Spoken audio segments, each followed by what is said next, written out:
Saya panas mendengar uang yang dibelanjakan oleh para pelancong Indonesia ke luar negeri dalam 1 tahun itu bisa mencapai 700 triliun rupiah nilainya, atau hampir setengah APBN. Ini perilaku elitis yang tidak sampai 3% populasi Indonesia. Sementara turis mancanegara kalau belanja di Indonesia di total tidak sampai 200 triliun setiap tahunnya. Tekor sebenarnya kalau apple to apple, namun yang penting ekonomi berputar. Sekarang dari sisi jumlah, ternyata jumlah orang yang datang ke Indonesia jauh lebih banyak dari jumlah pelancong Indonesia ke luar negeri. Tapi spendingnya banyakkan orang Indonesia di luar negeri. Orang Indonesia itu memang jago belanja. Kalau turis mancanegara ke Indonesia pulang bawa oleh-oleh gantungan kunci yang hanya puluhan ribu nilainya. Sementara turis Indonesia ke luar negeri pulang bawa tas Hermes, Louis Vuitton yang harganya ratusan juta. Sekarang kita harus turun tangan membantu pemerintah yang sudah bingung, nggak ngerti lagi mau bikin apa. Yang penting tahun 2024 tongkat estafet kekuasaan harus di lingkaran mereka agar abadi kekuasaannya. Sementara rakyat asal survive.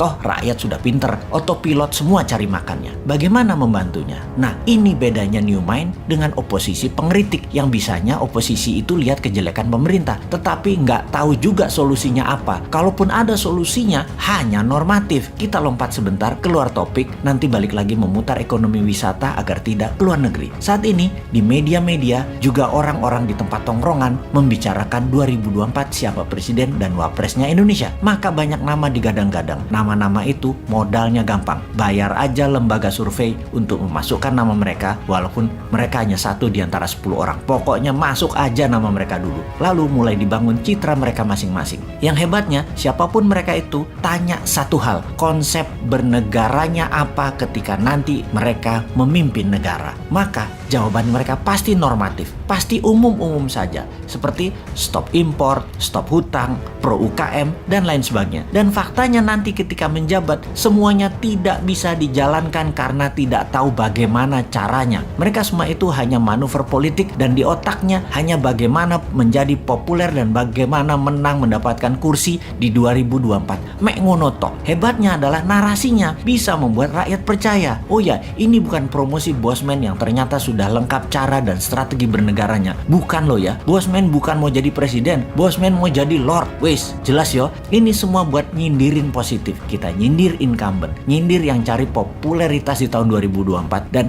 nyindir oposisi supaya semua punya konsep bernegara. Misalnya mereka mengatakan akan menghukum mati koruptor. Itu Bosman sudah usulkan. Cari lain lagi. Pajak diturunkan.